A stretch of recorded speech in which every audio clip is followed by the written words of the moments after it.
युगो सुधी जड़हड़ से भुवन भानु ना अजवाड़ा। युगो सुधी जड़हड़ से भुवन भानु ना अजवाड़ा। केम भूली सू तुझने ओ जिन शासन ना रखवाड़ा। युगो सुधी जड़हड़ से भुवन भानु ना अजवाड़ा।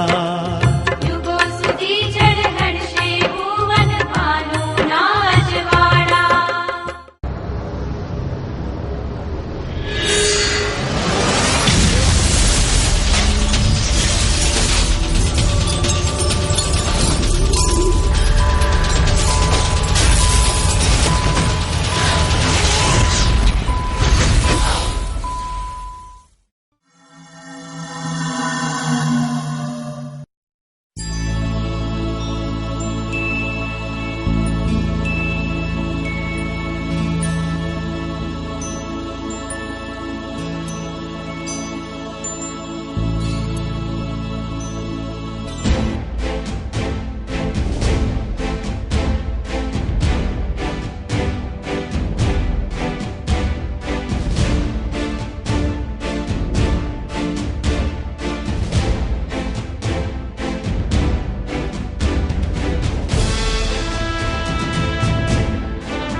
नमो आयर्याणं नमो वज्रायाणं नमो लोये सम्बसाहुणम् एषो पञ्चनमुकारो सम्भवावपणासनो मङ्गलाणं च सम्मेसिं पडमो हवै मङ्गलम्।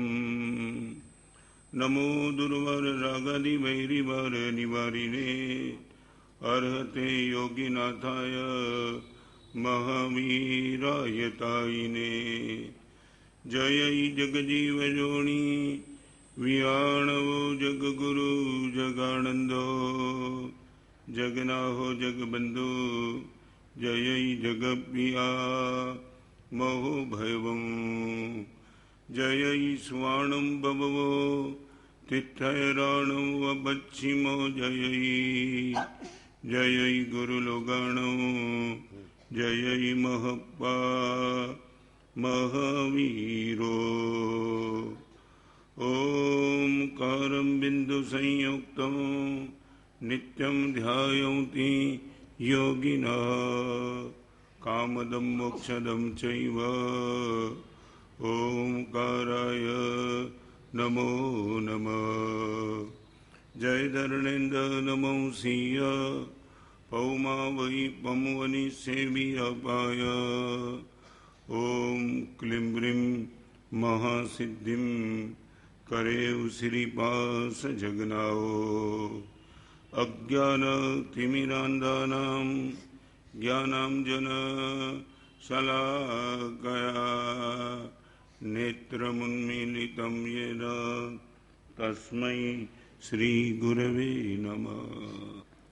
पूज्यपाद आचार्य भगवान सोमदेव सुरीश्वर जी महाराज रचित नीति वाक्यात्मक ग्रंथ में आगे के सूत्र में हम जाते हैं। यदि मेरी खुद की अंगुली को सांप ने डंक मार दिया है तो मेरी अंगुली भी काटने की मुझे तैयारी रखनी चाहिए। अंगुली मेरी है, बहुत प्यारी है, बहुत प्रयास करके मैंने इस अंगुली को जन्म से लेकर अभी तक संभाला है। मगर वही अंगुली ने यदि सर्प ने काट दिया है तो खुद की अंगुली को कटवाने की बिल्कुल तैयारी रखनी चाहिए। यदि अंगुली कटवाते नहीं है तो मे बी पॉसिबल हमारा जीवन ही समाप्त हो जाए। जिन शासन का जीवन परिवर्तन का एक श्रेष्ठ मार्ग आज आपको दिखाना चाहता हूं। लाभ और हानि दो विकल्प मेरे सामने आ जाए, तब लाभ को पसंद करना, हानि को कैंसिल करना। रिपीट करना चाहता हूं, मेरे और आपके सामने दो विकल्प आ जाए, लाभ और हानि, तब लाभ को पसंद करना, हानि को छोड़ देना। मगर एक दूसरा विकल्प आ जाए, कम हानि और ज्यादा हानि, तब मुझे क्या करना है? दोनों में नुकसान है, दोनों में, इसमें भी नुकसान, इसमें भी नुकसान। मगर जब मुझे पता चलता है कि इस विकल्प को चॉइस करने में नुकसान कम है और इस विकल्प को चॉइस करने में नुकसान ज्यादा है, तो कम नुकसान को पसंद कर लेना, ज्यादा नुकसान को अवॉइड कर देना। आप समझ गए मैं क्या कहना चाहता हूं? जीवन में कभी कभी दो विकल्प आते हैं। आप मुझे पूछ सकते हो कि माना साहब बाजार में जाकर के धंधा करना है, तो धंधा कैसे करना? कोई भी धंधा बिना पाप का नहीं है। मैं आपसे ये कहना चाहता हूं, धर्म और पाप के बीच में पसंदगी हो तो निश्चित तौर से धर्म की पसंद कर लेना। मगर कम पाप और ज्यादा पाप हो तो ज्यादा पाप को अवॉइड कर देना। ये श्रावक धर्म की सबसे बड़ी ताकत है। आज आपको आगे बढ़ाना चाहता हूं। जीवन में ये मामूली बात नहीं है, आपके जीवन में भी आएगी ये बात। आपका ही परिवार का यदि कोई सदस्य जीवन की ऐसी व्यवस्था में आगे जाना चाहता है कि पूरे परिवार की संस्कार की विरासत को यदि वो खत्म कर रहा है, अपने बेटे को भी घर से बाहर निकालने की तैयारी रखनी पड़ती है। ये मामूली बात नहीं है। जिन शासन की परंपरा ऐसी चली है, कहीं भी ट्रैक को छोड़कर के कोई आगे गया है, उनको जिन शासन से बाहर निकाल देने की ताकत पूर्व आचार्य भगवंतों ने बहुत मजबूती से की है। आप ये गंभीरता से समझ लेना। ट्रैक के अंदर चलो तब तक सब कुछ ठीक है, मगर ट्रैक के बाहर चलने की यदि परिवार में भी किसी की हिम्मत हो और आपको लगे कि परिवार के इस सदस्य की इस कमजोरी से लेकर के पूरा परिवार यदि खत्म हो सकता है, यदि ऐसा आपको लगे, तो उसको घर से बाहर निकाल देने की या इनका जो भी जिस ढंग से ऑपरेशन कर सको वो ऑपरेशन करने की मानसिकता आपको रखनी पड़ती है।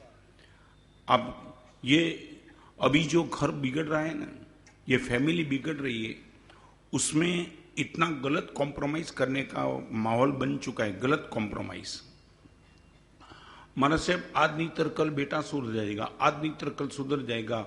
वो तो सुधरा नहीं, मगर पूरे के पूरे परिवार में जो और भी बेटी जैसी उम्र वाले थे, उन सबको उसने गलत मैसेज देकर के पूरा का पूरा बिगाड़ दिया।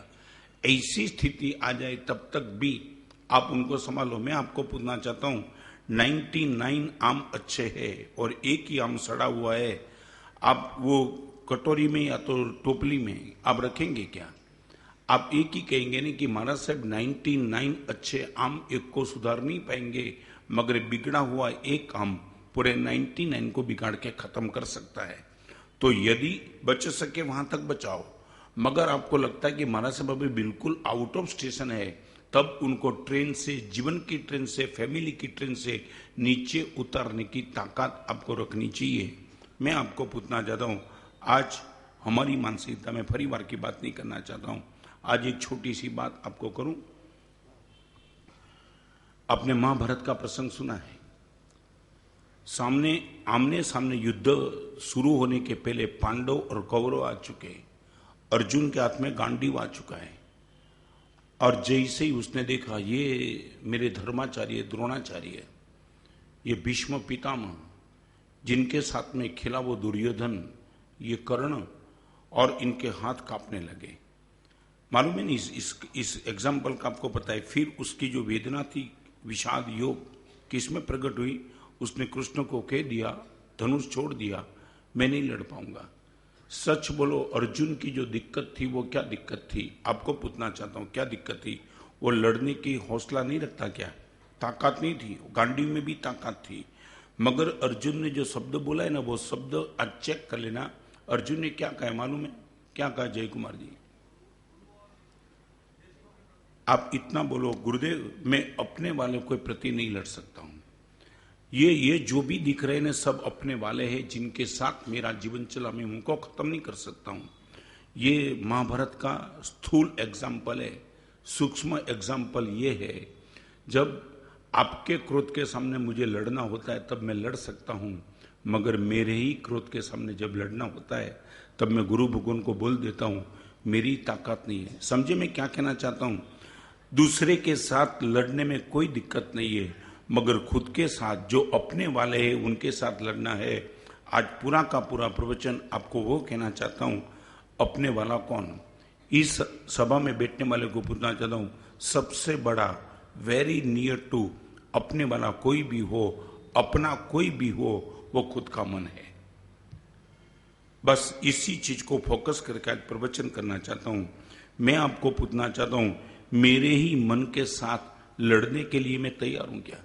आपके साथ लड़ लूंगा मैं, बहू सास के साथ लड़ पाएगी, सभी के साथ लड़ पाएगी, बेटा बाप के सामने नहीं, बेटा दुश्मन के सामने लड़ पाएगा, मगर मेरे मन के खिलाफ जब मुझे जाना होता है, चतुर्दशी का दिन है, मन बोलता है तप नहीं करना है, मन बोलता है तप नहीं करना है, और परमात्मा की आज्ञा बोलती है कि चतुर्दशी का तप होना चाहिए। परवादी राज परिवेशन में बाजार में जाकर के पैसे के लिए पाप नहीं करना, ये परमात्मा की आज्ञा है, और मन बोलता है परिवेशन तो हर साल आते रहेंगे, पाप करते रहे, पैसा कमाते रहे। 24 घंटे मन के साथ स्ट्रगल चलता है। महाभारत का युद्ध तो 18 दिन के बाद खत्म हुआ, अपने मन का साथ का युद्ध जब तक मुक्ति नहीं होगी तब तक खत्म होने वाला नहीं है।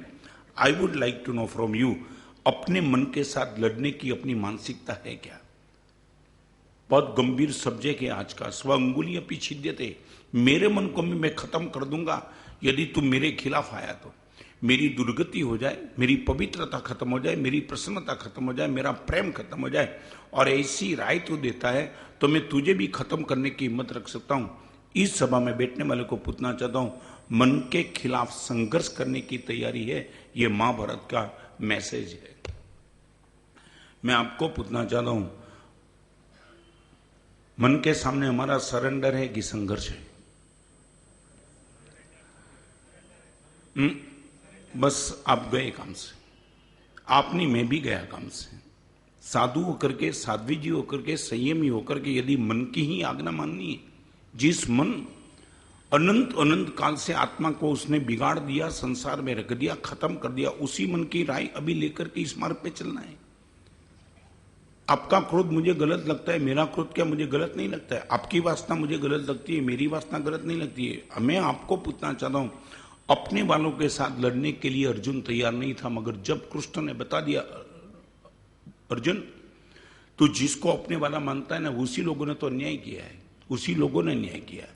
माने मैं तुझे कहना चाहता हूं कि ये नपुंसकता तेरी निकाल दे, आजा मैदान में, चाहे अपने वाले हो, मगर जिसने अन्याय करके पूरी जीवन व्यवस्था को खत्म किया। तो मैं ही कहता हूं, भगवान महावीर भी मुझे और आपको यही कहते कि दोस्त तू जिस मन को अपना मानता है उसी मन ने तो तेरा जीवन बर्बाद कर दिया है। अभी तक उनके सामने लड़ने के लिए तो तैयार नहीं है।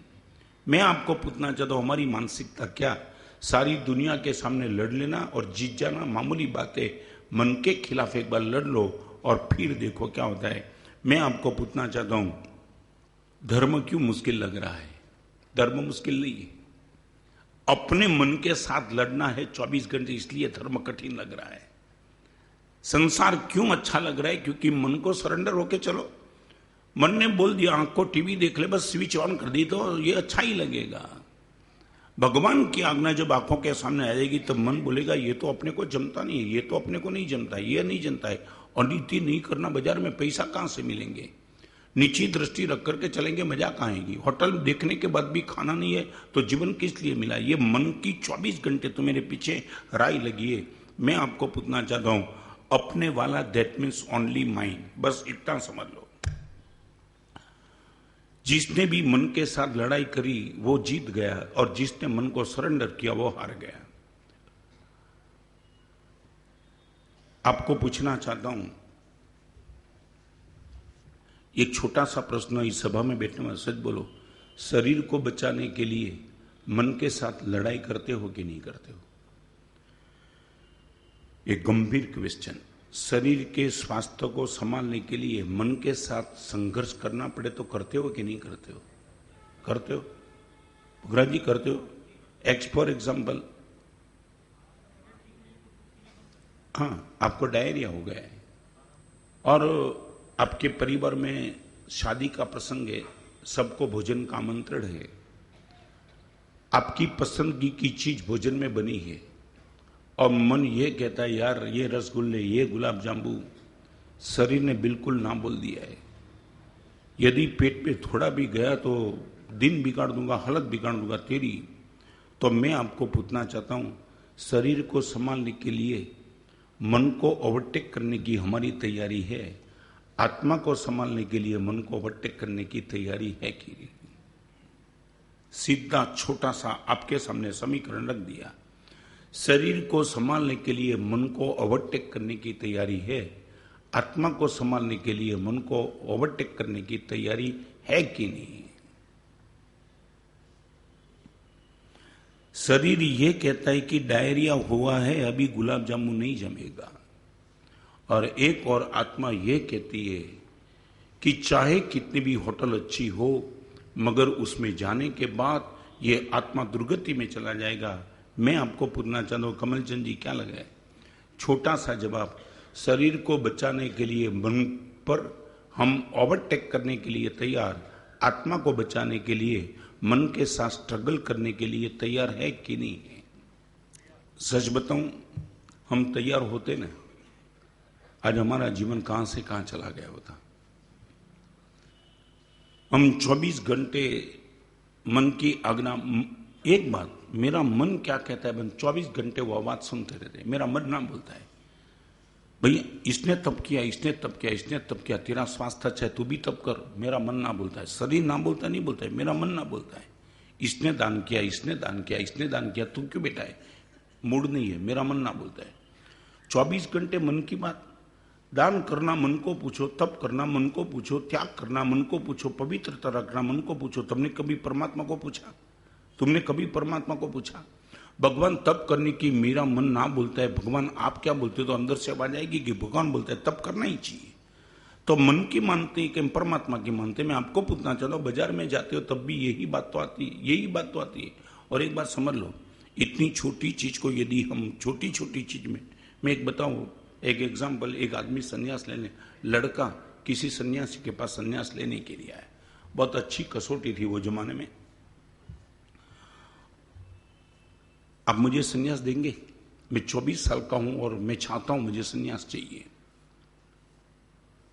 संन्यास तो मैं दे सकता हूं मगर आत्मा को संभाल पाएगा? मैं जिस ज्ञान देता हूं वो ज्ञान को संभाल पाएगा? गारंटी के साथ। एक दिन जाने के बाद उसने बुलाया सन्यासी ने, और एक काम कर, तो क्या है, ये मेरे पास एक बॉक्स है, ये नदी के सामने तट पर मेरा एक शिष्य रहता है, उनके पास ये बॉक्स बिना खोले तुझे दे के आना है, ठीक है? खोलना नहीं है।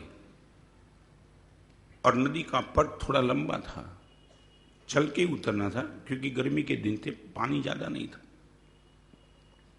बॉक्स देखा, बॉक्स हाथ में लेकर के वो चल रहा है।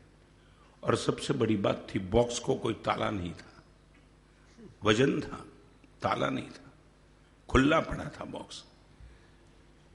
स्पष्ट सुझाव था कि बॉक्स को खोले बिना सीधा देना है। एक मन में कुतूहल का भाव हो गया, मैं इसमें कुछ उठाऊंगा नहीं, देख तो लूं।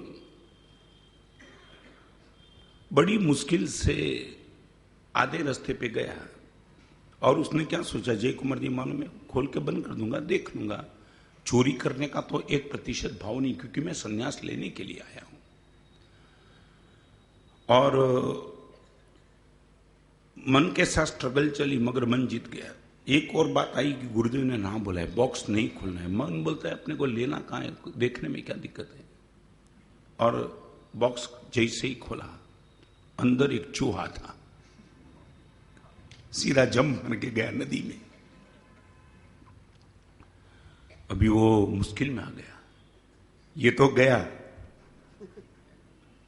मैंने ये सोचा था कि अंदर जो होगा अंदर रख दूंगा, देख के बंद कर दूंगा। अभी ये तो गया, इसमें तो अभी झूठ भी नहीं बोल सकता हूं, गुरुदेव पकड़ेंगे। बड़ी स्ट्रगल में है, चूहा को लाऊं तो कहां लाऊं, मगर अभी ठीक है, चलो हो गया हो गया। वहां गया, बॉक्स बंद करके ही दे दिया। वो गुरु के शिष्य ने बॉक्स उठाया, इसमें कुछ है नहीं, वजन नहीं। सच बोल दिया।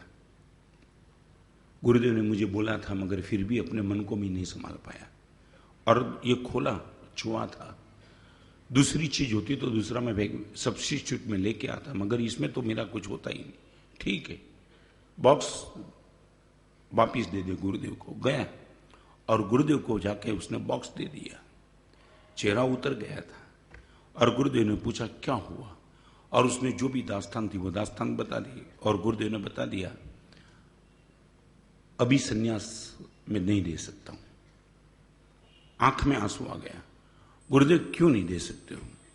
क्या कमाल की बात, एक छोटा सा चूहा जो नहीं संभाल पाएगा वो सन्यास कैसे संभाल पाएगा? एक छोटा सा चूहा, तेरी कुतूहल वृत्ति ने, तेरे मन के सरेंडर के भाव ने इस तुझे अपात्र बना दिया। बंद चीज जब गुरु की आज्ञा थी उसको खोलने की जरूरत नहीं थी, मगर एक मन के साथ तू इतनी छोटी सी चीज में भी यदि तू हार जाता है, बहुत बड़ी चीज आएगी। सन्यास लेने के बाद तो न मालूम तेरी खोपड़ी में क्या क्या ज्ञान डाल दूंगा। चूहा नहीं संभाल पाता है, ज्ञान कैसे संभाल पाएगा? You are rejected.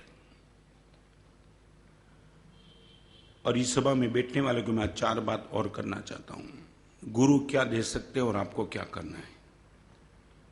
कोई भी गलत फहमी में मत रहना। परमात्मा आज आपके सामने आ जाएंगे तो भगवान बस इतना ही दे पाएंगे, बाकी आगे कुछ नहीं दे पाएंगे। नंबर 1, गुरु की ओर से मुझे प्रकाश मिलता है। प्रकाश।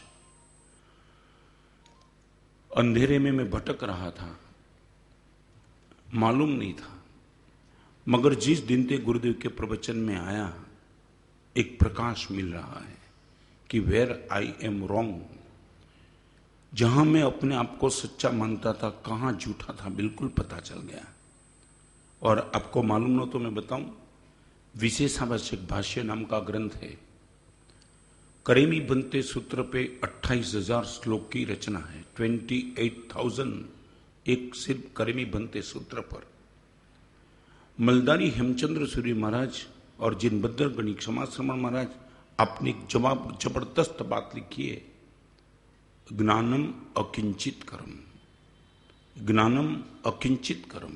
अकिंचित कर्म माने ज्ञान कुछ नहीं कर सकता है, सिर्फ प्रकाश दे सकता है, कर सकता कुछ नहीं है। समझ गए मैं क्या कहना चाहता हूं?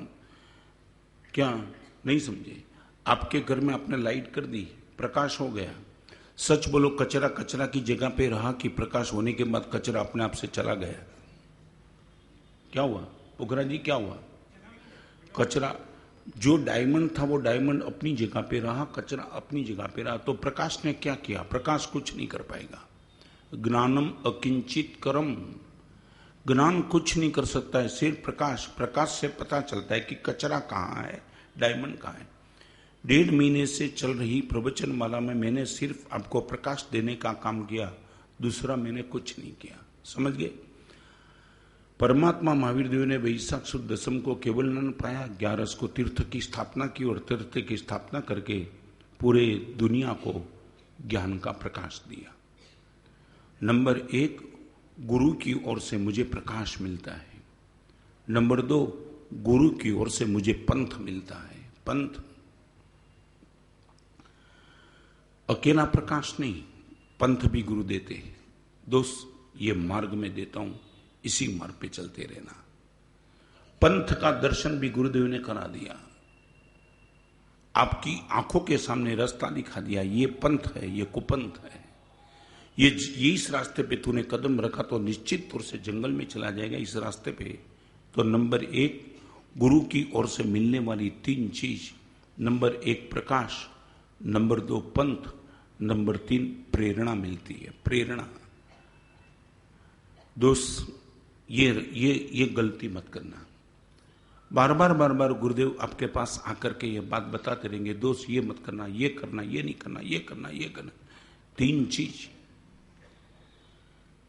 जिसको भी लगता है कि महाराज साहब इतने प्रवचन सुनने के बाद भी परिवर्तन जो होना था वो क्यों नहीं होता है, उनको समझ लेना हम कहाँ चुकते हैं।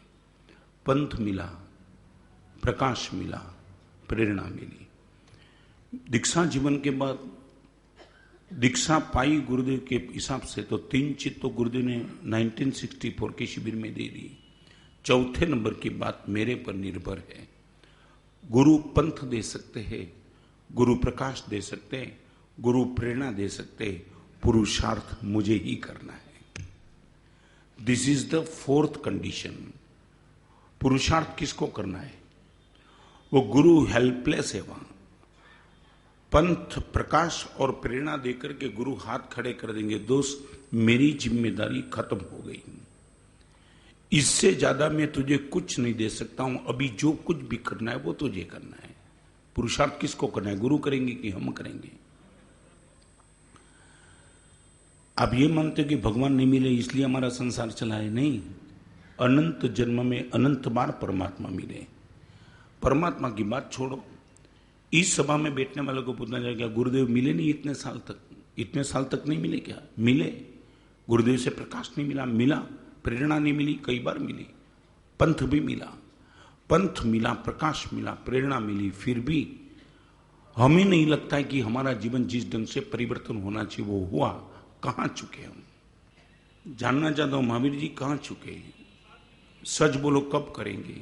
पंथ, प्रकाश और प्रेरणा तीनों अवेलेबल होने के बाद यदि हम पुरुषार्थ नहीं करेंगे तो कब करेंगे? आने वाले दिनों में इस जीवन की समाप्ति के बाद न मालूम पंथ मिलेगा कि नहीं, प्रकाश मिलेगा कि नहीं, प्रेरणा मिलेगी कि नहीं। ये परमात्मा की परम कृपा है कि तीनों चीज आज मेरे सामने। सच बोलो, प्रकाश न मिले और मैं पुरुषार्थ करते चलूं तो मैं भी पॉसिबल में खड्डे में गिर जाऊं। समझे ना मैं क्या कहना चाहूं? अंधेरे में मैं कहां भागूंगा? अंधेरे में भागूंगा तो मैं निश्चित तौर से कहीं गिर जाऊंगा, मेरी हड्डी तो भी सकता हूं, मगर ये परमात्मा की परम कृपा, गुरुदेव के रिप्रेजेंट, परमात्मा के रिप्रेजेंटेटिव बन के आते हैं। आपको लगता है कि पंथ, प्रकाश, प्रेरणा मिल रही है? कमलचंद जी क्या? हाँ, सच बोलो तो अभी हम कमजोर क्यों हो रहे हैं? Only for 1 day program. आज आपको एक दिन का प्रोग्राम बताता हूं। परमात्मा की आज्ञा के विपरीत मन की आज्ञा मानने की आज के दिन ना बोल देना। समझे मैं क्या कहना चाहता हूं? जो आज्ञा आपको मन कर रहा है मगर वो आज्ञा परमात्मा की नहीं है तो उनको ना बोल देना। आज नहीं, एक दिन परमात्मा के नाम पर। तेरी बात जन्म से लेकर के जीवन तक मैंने तेरी बात मानी है, मगर आज के दिन, नॉट फॉर टुडे। सामने वाले ने मुझे गाली दी दी, मन बोलता है गाली दे दे, परमात्मा बोलता है क्षमा रखना। आज के दिन भगवान आपको जीताऊंगा, मन को नहीं जीताऊंगा। We are ready for only 1 day, खाली एक दिन। परमात्मा की आज्ञा के खिलाफ मन की कोई भी आज्ञा होगी उसको मानने के लिए हम ना बोल देंगे, नहीं सो नहीं, आज के दिन रात्रि भोजन नहीं। कभी कभी सुरेश भाई दुख भी होता है, मेरी दुख की थोड़ी बात करूं। कभी कभी कई लोग पगलियां करने के लिए आग्रह करते हैं। देखो, एक मेरी मानसिकता है, मैं दूसरे की किसी के लिए बोलता नहीं, मगर मेरी मानसिकता की बात बताता हूं। जो विरासत, संस्कार की विरासत गुरुदेव की कृपा से मैंने गुरुदेव को देखा है नजदीक से। सर्व पाप के त्यागी गुरु भगवान आपके घर पे आते हैं। अब मुझे बुलाना चाहते हो कि गुरुदेव आप मेरे घर पे पधारो। कभी कभी कई लोग की तो चीप मान्यता ऐसी होती है कि बस गुरुदेव जिस रास्ते पे जाते हो उसी रास्ते पे मेरा घर आ जाओ। आपको ये इतना सरल लगता है? यूं जिस रास्ते पे गुरुदेव विहार करके जाते हैं उसी रास्ते के बीच में आपका घर आता है, माना आप सीधी पगलियां करने की बात करते हो। मैं बंबई में एक जगह गया था तो मैंने विनती करने के लिए, तो मैं बोला एक काम कर सकता है क्या? मैं बोला एक काम, हम साधु भगवान थे, जिंदगी भर तक सर्व पाप के त्याग करके बैठे, जिंदगी भर तक। कल तेरे लिए तेरे घर पे मैं वहीं आ रहा हूं तो पगला करने की बात करता है तो मैं आ सकता हूं, मगर एक बात, तेरे पूरे परिवार को पूछ ले कि कल के दिन परिवार का कोई भी सदस्य रात्रि भोजन नहीं करेगा। जिंदगी भर के लिए जिस गुरु भगवान ने रात्रि भोजन का त्याग किया नहीं, सर्व पाप का त्याग किया, सर्व पाप, ओनली फॉर 1 डे। एक दिन आचार्य भगवान तेरे घर पे आते तो उसी दिन परिवार के सभ्य को पूछ ले कि रात्रि भोजन का त्याग नहीं, आज रात्रि भोजन नहीं करेंगे। क्या जवाब था उनका मालूम है? इनका जय कुमार जी सीधा जवाब था कि गुरुदेव आपकी इच्छा हो तो पधारो, मेरे घर में रात्रि भोजन तो चालू ही रहेगा। ये तुम समझ नहीं पाते हो क्या? पंच परमेष्ठी में जिसका नंबर है, सर्व पाप का जिसने त्याग किया, उसको एक दिन आपके घर में पगलियां करके एक दिन, महाराज से परिवार में कोई मानने वाला ही नहीं है, कोई मानने वाला नहीं। आपको आना है तो आओ, नहीं आना तो कुछ नहीं। ये जवाब। मैं लोनावाला में गया था विहार करते करते, पूना के चातुर्मास की समाप्ति के बाद एक बहन के वहां ठहरना हुआ। लोनावाला में सोसाइटी, और बहन थी सांता क्रूज की। छोटे साधु थे मेरे साथ। एक रात मतलब वो रास्ते में ही आता था, ठहरना जरूरी भी था। हम पूरी रात रहे। रात रहने के बाद सुबह जब हम विहार करने के लिए गए, पुखरा जी बहन की आंख में आंसू थे।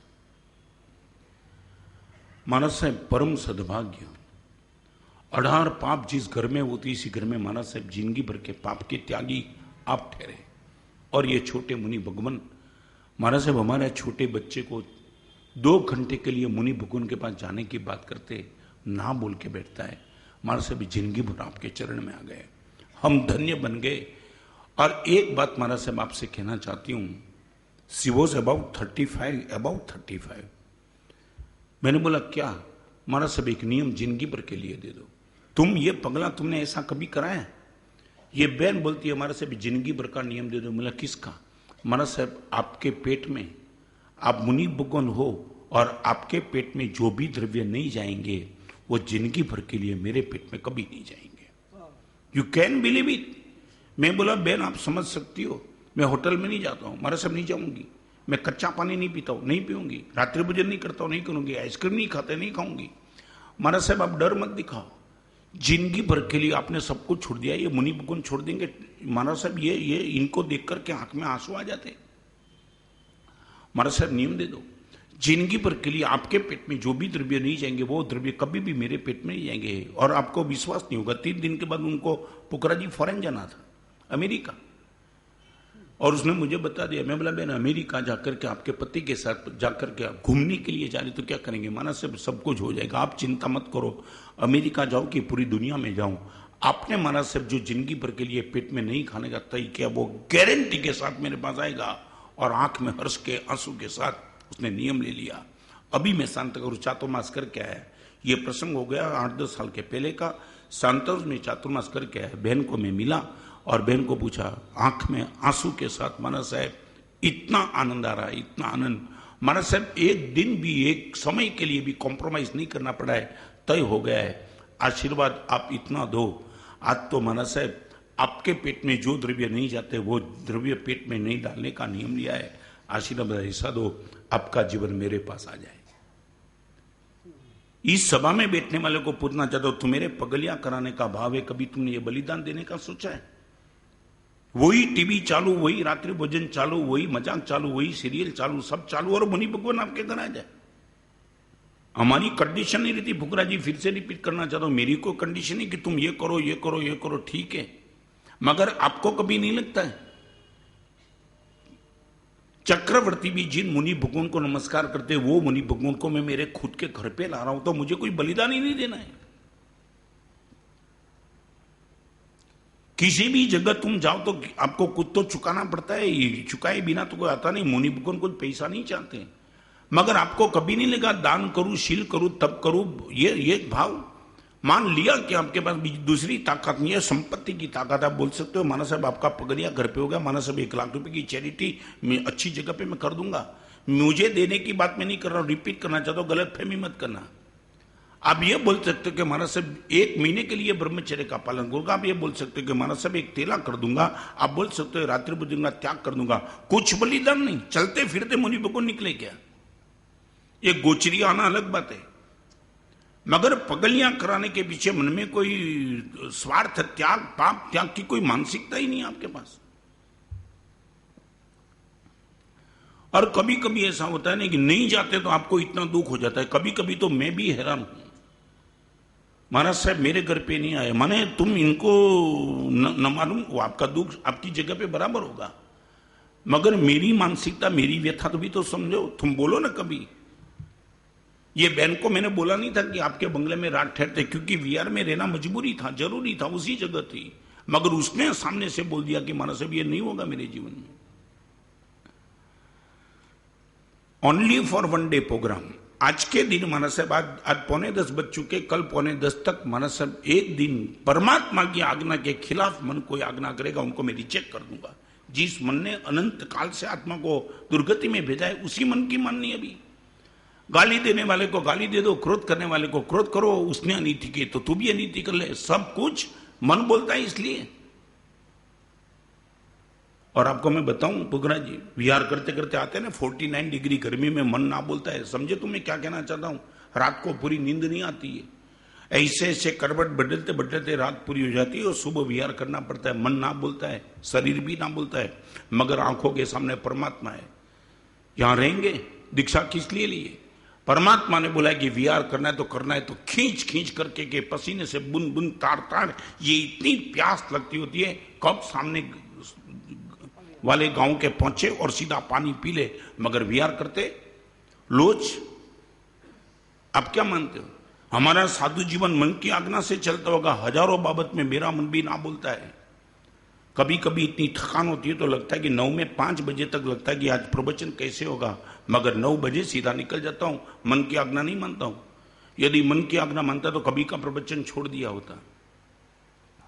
पूरी जिंदगी भर तक मन साथ हमारा स्ट्रगल चलता है। तुम एक दिन के लिए स्ट्रगल नहीं करना चाहते हो, तुम बोलते हो हमारे से। कई लोग मुझे पूछते हैं इतने प्रवचन सुनने के बाद परिवर्तन क्यों नहीं होता है? नहीं होगा, जिंदगी भर तक नहीं होगा, क्योंकि गुरु की एक जिम्मेदारी थी, वो जिम्मेदारी गुरुदेव ने निभाली। पंथ, प्रकाश और प्रेरणा तीनों 1 रुपये का आपके मांगे बिना, नॉट ए सिंगल रुपये मैंने आपसे चाहा है, फिर भी भगवान ने मुझे दिया तो मैंने आपको दे दिया। अभी इतना आपको तो करना है, पुरुषार्थ तो आपको ही करना है। मैं आपसे यह पूछना चाहता हूं, यदि मेरी बात आपको बिल्कुल, मेरी दैट मीन्स परमात्मा की बात, यदि आपको बिल्कुल सही लगती है तो पुरुषार्थ करने के लिए आपको रोकता कौन है? मन। सच बोलो, कब तक इनकी मानेंगे? जवाब चाहिए। कमलचंद जी कब तक मानेंगे? हाँ, मन के नहीं मानेंगे ना? नहीं, अच्छा ये रिजल्ट आया, और वकील के बाद रिजल्ट आना माने टैलेंट।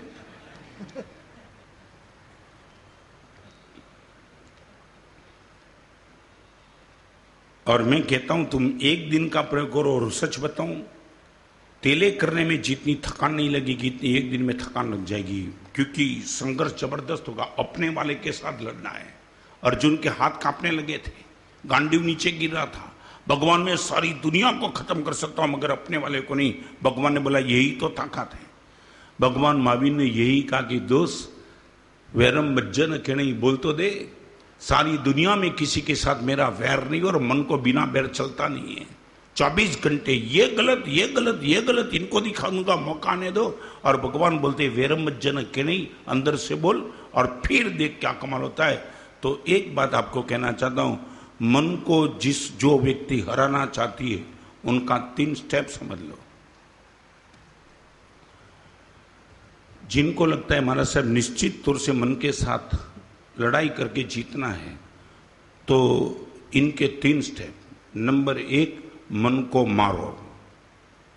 मन को मारो, पहले ये तैयारी रखनी पड़ेगी।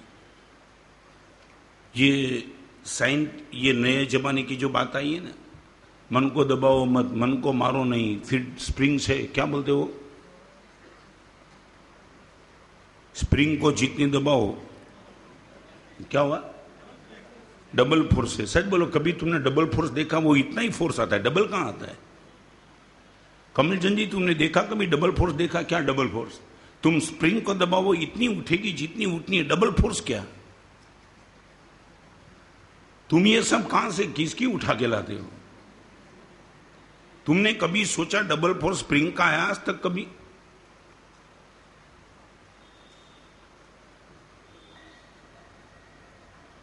क्या जय कुमार जी?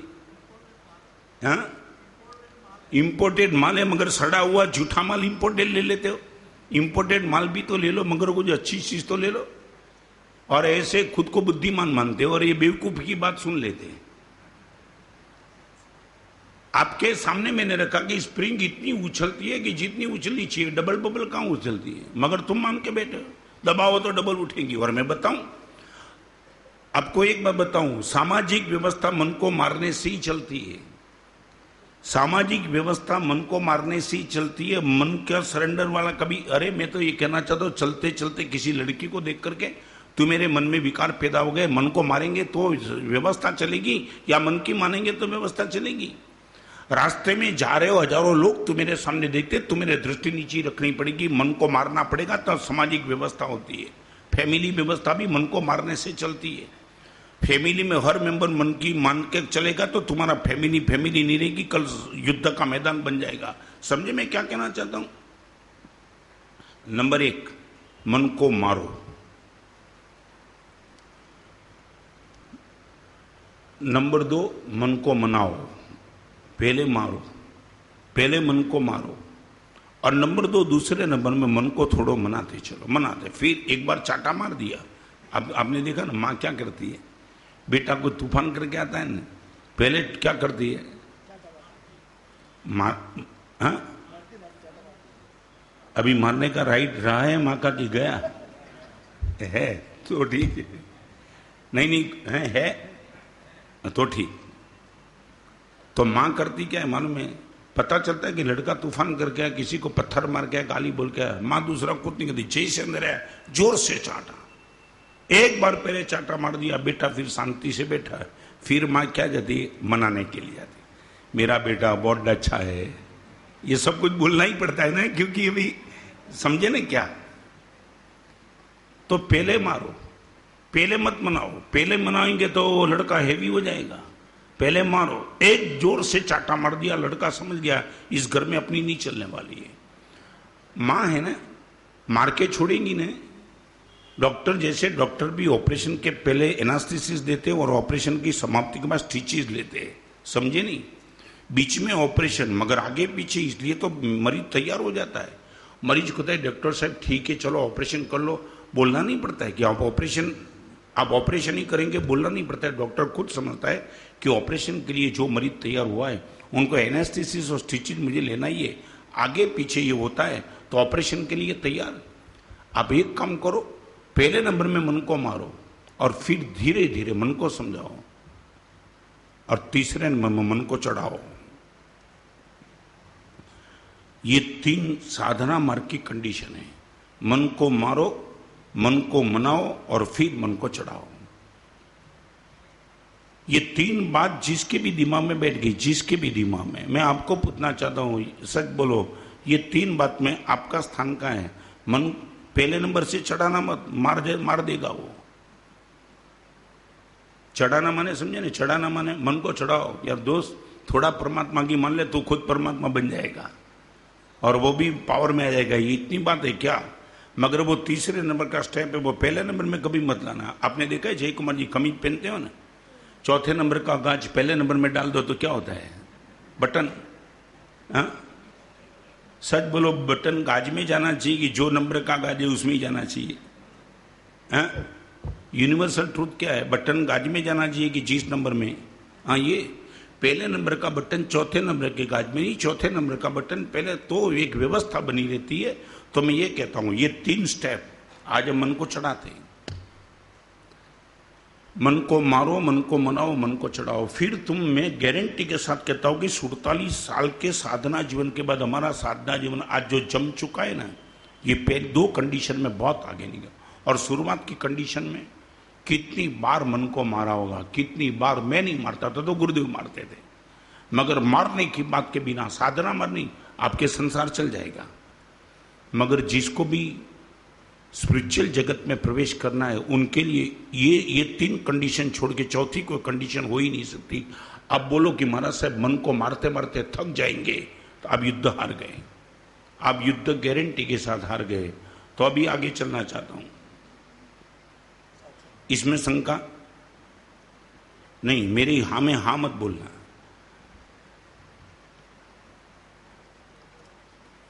जिसने भी तप किया यहां, शुरुआत ऐसी होती है। कई लोग तो करने के पहले ही पूछ लेते हमारा से बहुत हो जाएगा। अरे शुरू तो करिए।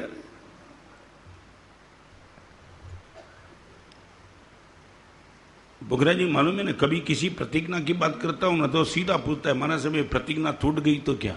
अरे ले तो सही पहला यार। ये होता है कि नहीं? हाँ सच बोलो, ये क्यों?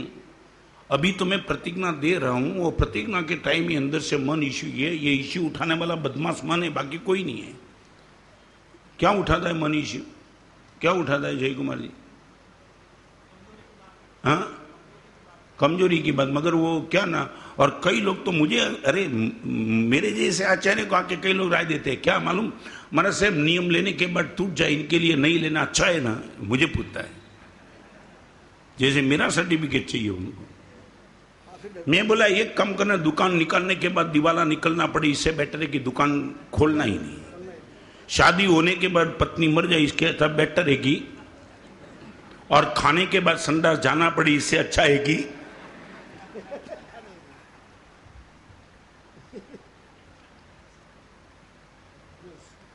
हजार जोखम तुम उठाते हो तो इसमें जोखम उठाने की बात नहीं। सारी दुनिया में जोखम है। प्लेन एक्सीडेंट हुआ, ट्रेन एक्सीडेंट हुआ, कार एक्सीडेंट हुआ, हजारों एक्सीडेंट होते हैं, होने के बावजूद भी तुम प्लेन में जाते हो, कार में जाते हो, ट्रेन में जाते हो।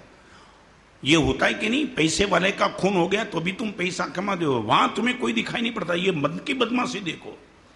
कार एक्सीडेंट हो गया तो भी कार में जाना है, और धर्म करने के बाद किसको कोई दिक्कत है? माना साहब देखो वो धर्म करने के बाद दुखी होगा, मैं नहीं करूंगा, सीधी बात। ये तुम नहीं बोलते हो, तुम्हारा मन बोलता है। और यही मन ने तुम्हें, फिर से रिपीट करूं, यही मन ने तुम्हें पाप के मार्ग पे दौड़ते कर दिया है, धर्म के मार्ग पे चलने के लिए तैयार नहीं किया। ये रिपीट करना चाहता हूं, पाप पे मार्ग पर दौड़ते चलो और धर्म में कदम तो रखने दे। तुम एक बार तो कदम रखने दे। नहीं, 24 घंटे यही तूफान को लेकर के बैठा है। अहि दृष्टा स्वंगुल्यपि छिद्यते। सांप ने यदि मेरी अंगुली को काट डंक मार दिया तो उनको भी काटने की तैयारी रखो। बस अपनी अंगुली, दैट मीन्स अपना मन। आज के प्रवचन की महत्वपूर्ण बात लेके जाना गुरुदेव। दूसरे के किसी के साथ तुम्हारा तूफान नहीं है, तुम्हारा तूफान तुम्हारे मन के साथ है। और आत्मा को परमात्मा बनाने से किसी एक ने रोका है तो अपने मन ने ही रोका है, किसी ने नहीं रोका है। No one. और वो राय देने में इतना होशियार है, राय देने में होशियार। आप देखो ना, वो जब राय देता है ना तब लगता है कि इनके जैसा विद्वान कोई नहीं है। हाँ, मन के बाद दूसरा तो कुछ है ही नहीं, बस एक ही चीज है।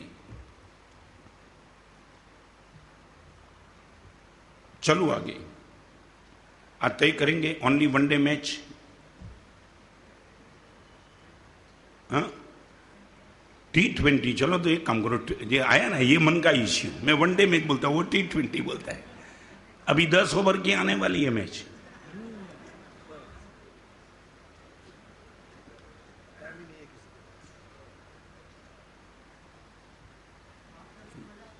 क्या पाप करने में मजा तो आएगा ना? मजा आता है, ये मजा तो आएगी ना, इसमें तो कोई विरोध नहीं। मैं ये कहता हूं मजा तो आएगी, आपको मजा गारंटी के साथ आएगी।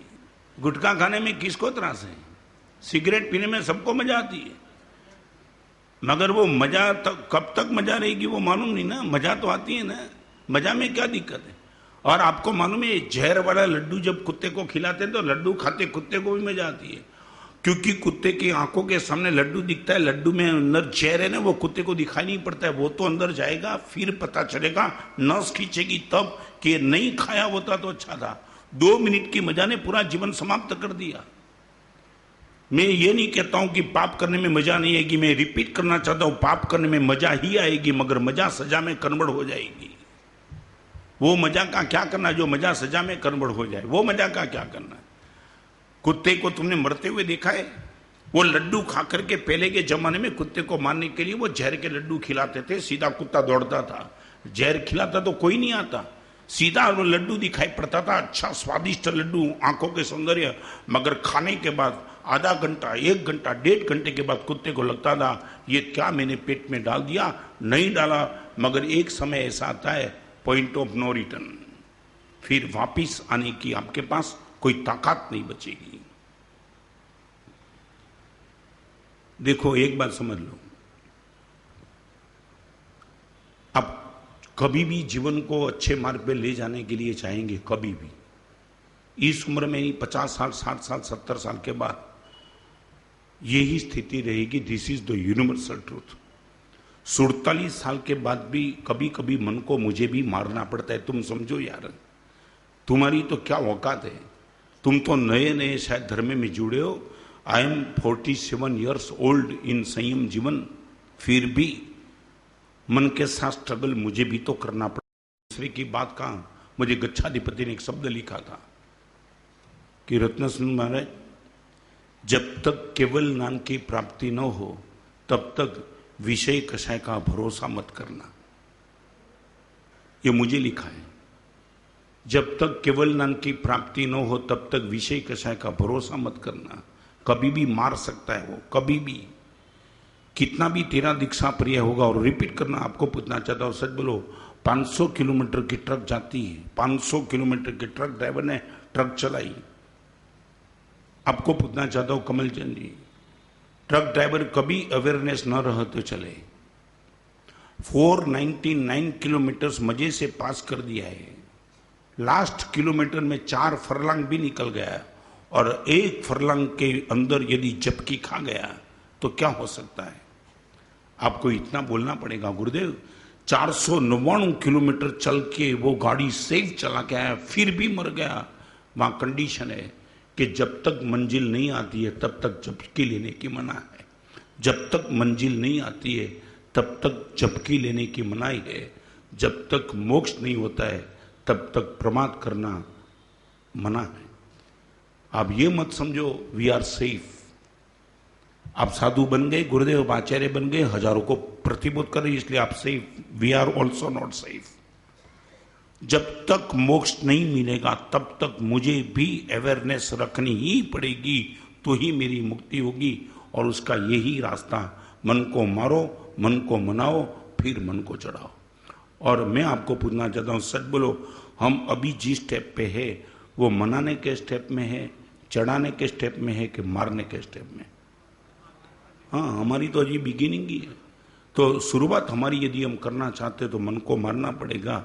और वो सिद्धराज जयसी ने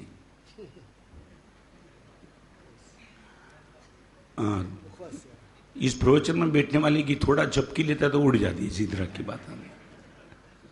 तुम अभी भी इतने स्टोरी प्रिय हो। और 1 तारीख आ गई, सारी सभा खचोखच भरी हुई है, एक और साजन है, दूसरी ओर छिपा है। और सिद्धराज ने बोलना चालू किया। वो बैकग्राउंड बनाते ही चला, बनाते ही चला, बनाते ही चला। और बैकग्राउंड बोलते बोलते सभा चाहती थी कि फैसला जल्दी हो जाए, और वो प्लानिंग करते रहा। उसको भी मालूम नहीं कि मैं क्या बोलूंगा। उसने ये सोच लिया था, दोनों का फेस रीडिंग करके मैं फैसला दे दूंगा, देखता हूं। और साजन के सामने सबसे पहले देखा तो साजन के चेहरे पे एक उत्सुकता थी, उनको भरोसा था। आपको मालूम है, सुबह साजन जब सिद्धराज की सभा में आने के लिए निकला तब सुबह साजन ने परमात्मा के पास जाकर के प्रार्थना की थी, भगवान जन्म से लेकर के जब से तुझे मैं समझा हूं तब से तेरे पीछे पागल बन चुका हूं। आज मैं उम्मीद रखता हूं तेरी भक्ति का कोई भी फल मुझे मिले तो सुवर्ण का बर्तन मेरी फेवर में फैसला देने का सिद्धराज का मन न हो। ये भाव तेरी भक्ति भगवान मैंने बड़ी उम्मीद से की है, तो भक्ति का फल आज मुझे चाहिए। बेईमानी भरी चीज मेरे पक्ष में ना आ जाए। और सिद्धराज ने बोलना चालू किया, मेरे राज्य में ये 2 व्यक्ति को देख करके मुझे लगता है कि इससे 2 प्रजाजन का मैं मालिक हूं, उनका मुझे एक आनंद है। दोनों का स्ट्रगल एक है, एक बोलता है कि मुझे चाहिए नहीं, दोनों ना बोलते। मगर साजन की स्थिति को जब मैं देखता हूं, किराए के घर में रहने वाला एक आदमी, रोटी और दाल का भी जिसके घर में ठिकाना नहीं है, और उनको देख करके मुझे लगता है कि अंदर से निकली हुई सोना के बर्तन, तो मैं ये इस गुजरात की सभा को भी पूछना चाहता हूं, आपके मन में भी शायद यही भाव होगा कि सोने का बर्तन साजन को ही मिलना चाहिए। मेरे अपने मन की राय भी करीबन करीबन ऐसी चलती है। और जैसे ही वो बोलना शुरू किया, नजर गई साजन के सामने, साजन की आंख के कोने में आंसू के 2 बूंद देखे। साजन को लगा कि ये बैकग्राउंड ऐसा लगता है कि मेरी फेर में देने के लिए सिद्धराज ग्राउंड बना रहा है। और जैसे ही उनकी आंख में आंसू आ गए और छिपा की सामने देखा, चेहरे पे मुस्कान थी, और सिद्धराज को लगा जल्दबाजी करने में मैं भी पॉसिबल और भी कुछ नुकसान हो सकता है। और ऐसी बात करके उसने बोला दिया कि मुझे लगता है ये सोने का बर्तन किराए के घर में रहने वाला, किराए का घर और छिपा भी बोलता है, मैंने कितनी बार इस घर में खुदाई का प्रयास किया मगर कभी सोने का बर्तन निकला नहीं, तो साजन की पुण्य ही थी इसलिए सोने का बर्तन उसके घर से निकला है। तो वो लॉजिक मेरे मन में भी बैठता है कि ये सोने का बर्तन यदि सचमुच यदि किसी का राइट हो तो मकान मालिक का न होकर के, मगर मुझे कहने की बात मन होती है, साजन का अपनी जगह पे पक्ष है मगर एक छिपा का भी पक्ष है। वो पक्ष भी गुजरात की प्रजा ने नहीं सुना है, तो मैं आपको सुनाना चाहता हूं। वो क्या सुनाता है, उनकी बात ठीक कर।